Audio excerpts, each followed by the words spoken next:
하셨던 것처럼 사실 통일에 대한 관점은 이제 저보다 더 통일 전문가시긴 하지만 네. 두 가지 관점이 있다고 합니다. 그러니까 기능주의적 관점과 제도주의적 관점이 있다고 합니다. 그러니까 그렇죠. 말이 어려운데 네. 쉬운 얘기로 하면은 예전에 DJ 정부와 노무현 정부 때는 남북 교류 화해와 협력을 중시했던 기능주의적 관점이라고 합니다. 이른바 햇볕 정치로 표상되죠. 네. 일단은 교류 협력을 통해서 우선적으로 좀 대화의 폭을 넓히자는 것이었고 이제 이명박 정부 때부터는 이제 이른바 한반도 신뢰 프로세스라 그래가지고 어떤 제도주의적 관점이라고 하는데 네. 강력한 안보력을 바탕으로 해서 어떤 상호간의 신뢰가 전제되는 그런 신뢰에 따라서 계속된 협력을 이뤄나가는 것을 말합니다. 비핵개방 삼천 그렇죠. 뭐 그런 게 예, 일단 먼저 그렇죠. 북한이 어떤 선행적인 조치를 취하면 그에 따라서 우리가 어떤 뭐 교류 협력을 진행을 하겠다라는 건데 네. 올해 8.15 때 그 박근혜 대통령의 광복절 축사를 보면은 그 약간 관점이 좀 바뀌어진 것 같았습니다. 저는 개인적으로 느끼기에 오히려 이제 북한과 공동체적인 협력 방안을 논의를 하고 네. 뭐 평창에서 열리는 환경총회에 북한을 초청하겠다는 식으로 말씀을 하시면서 상당히 교류 협력에 좀 우선적인 순위를 두시는 말씀을 하셨던 것 같은데 네. 그런 관점에서 이제 단순히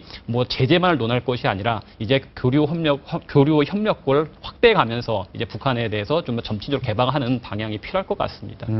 생각보다 현재 또 북한 경제가 빠르게 변화하고 있습니다. 아까 전에 최선과 차선의 시나리오가 있었는데 최악의 시나리오 중에 약간 변형된 시나리오가 있습니다. 이제 4-1이라고 하는데 4-1. 그게 네. 북한 주식회사론입니다. 아. 그게 뭐냐면 북한이란 국가를 중국, 러시아, 미국, 일본이 일종의 지분 투자를 통해 가지고 들어간다는 거거든요. 네. 벌써부터 강대국. 그렇습니다. 강대국들인데 사강이. 그게 우리의 같이 뭐 2차 대전 후에는 마치 그게 뭐 이 굉장히 정치적이고 이런 접근이었는데 이제는 경제적인 접근으로 들어간다.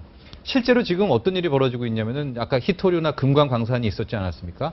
거기에 이 김정은 정권에서는 외국계 사모펀드 투자를 이제 끌고 오는 투자 유치. 그러니까 과거 1940년대, 50년대 후반에 뭐 이쪽이랑 전혀 다른 방법으로 이 또 다른 세력들과 이 거래가 있거든요. 그 돈들이 네. 누구 돈들이냐?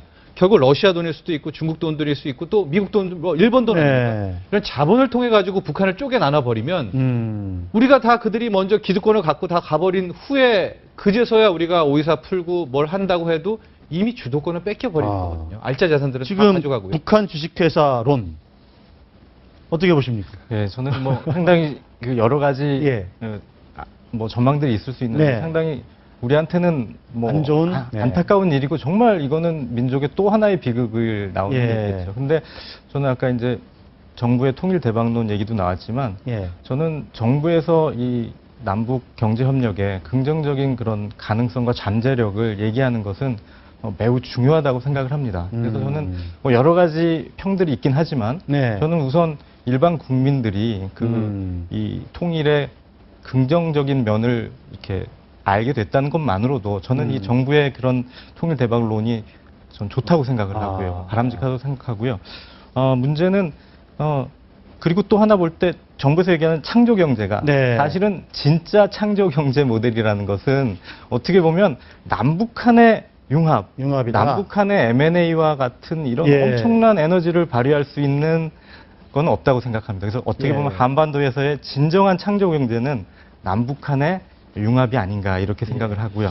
자, 그러면 이제 북한이 애물단지가 아니라 보물단지가 네. 돼야 되는데 아까 말씀하신 대로 이제 여러 가지 그 안보적 문제라든지 뭐 핵 문제라는 문제는 이제 차치하고 이렇게 하면 남북이 다 같이 잘 번영할 수 있다. 이런 시나리오를 이제 이 책에서 쓰신 거 아니겠습니까? 네, 그렇습니다. 네. 또 어떻게 되는 건가요? 그러니까 한번 네. 여기 이 화면을 보시면서 설명 네. 좀 해주시죠. 예. 그 책에서 제안한 거는 제가 그 한반도 전체를 네. 6개의 광역 경제권으로 나누자는 그런 제안을 했습니다. 네. 아까도 말씀드렸듯이 글로벌 광역 경제권, 뭐 메가시티 리전 이런 것들이 이제 전 세계적으로 발달을 하고 있는데 예. 한반도도 광역 경제권 단위로 나눠서 예. 개발하는 게 좋겠다라는 제안이고요. 아. 그런데 그림을 보시면 아시겠지만 신의주를 중심으로 하는 그 북서부 광역 경제권의 경우 사실상 중국과 북한의 접경 지역이기 때문에 예. 중국 주도적으로 될 가능성이 높습니다. 네. 또 하나 그 낮은 선봉을 아. 중심으로 하는 북동부 광역 경제권을 살펴보면 예. 이미 러시아, 중국, 북한 간의 협력이 상당히 진행이 되고 있는 상황입니다. 예. 그렇다면은 우리 한국과 북한을 연결하는 가장 효과적인 경제협력 공간이 어디냐 예. 이렇게 봤을 때 역시 서울과 평양을 연결하는 이 축선상에서 놓여지는 여기서는 이제 메가 수도권, 미래의 예. 한반도 메가 수도권이 될 수 있다 이런 개념인데요. 예. 이 지역이 여러모로 봤을 때 가장 적합한 공간이고 예.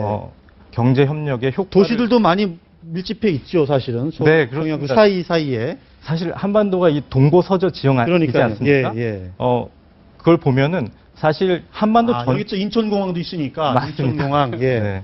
한반도 전체 인구의 50% 이상이 이 지역에 거주하고 있고요. 예. 그리고 주요 산업시설도 상당히 밀집되어 있습니다. 네. 우수한 인력도 많이 있고 또 말씀하셨듯이 인천공항, 인천항, 또 해주항, 남포항, 네. 항구 도시들이 또 이제 중국과의 예. 경제 협력을 원활히 하게 할 수 있고, 항구가 있으니까. 네, 맞습니다. 그리고 오른쪽 그림에 보시는 것 같이 한반도 전체를 저렇게 이제 고속철도와 도로망으로 연결하게 되면 예. 메가 수도권으로부터 신우주를 연결해가지고 중국을 통하는 그 중국 대륙 횡단철도 TCR과 연결이 가능하고 또 나진을 통해서는 이렇게 해서 이제 저 유럽으로 가는 거죠. 네, 그렇습니다.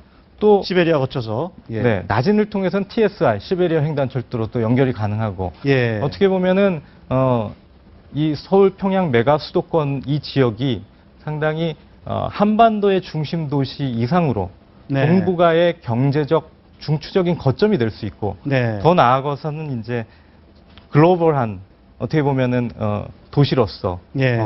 자리 잡을 수 있다 그런 비전을 담고 있습니다. 그래서 이게 이렇게 그림으로 되니까 이제 K자형이 되는 거네요. 네네. K자형 네트워크를 구성을 하고 여기가 이제 중심이 되는 이제 메가 서울 평양 메가 시티가 이제 되는 거다. 변 변호사 어떻게 보셨습니까? 이 발상 자체가 저는 제가 아까 우리 작가들 회의하면서 참 발칙한 발상이다 이렇게 예.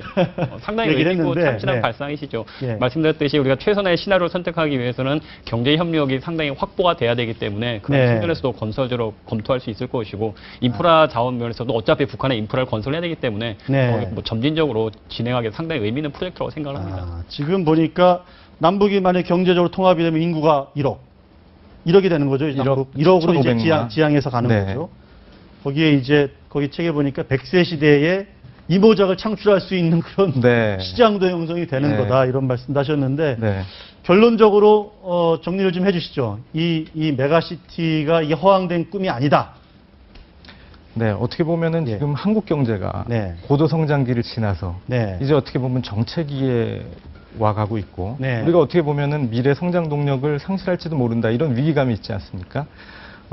한국이 가지고 있는 가장 큰 축복은 어떻게 보면 북한이 아닐까 역설적으로 이렇게 생각을 해봅니다. 역설적으로 북한이 네. 축복이다. 네. 예. 그동안 사실 애물단지였고 골칫덩어리였고 민족의 비극을 만든 그런 대상이 북한이었지만 네.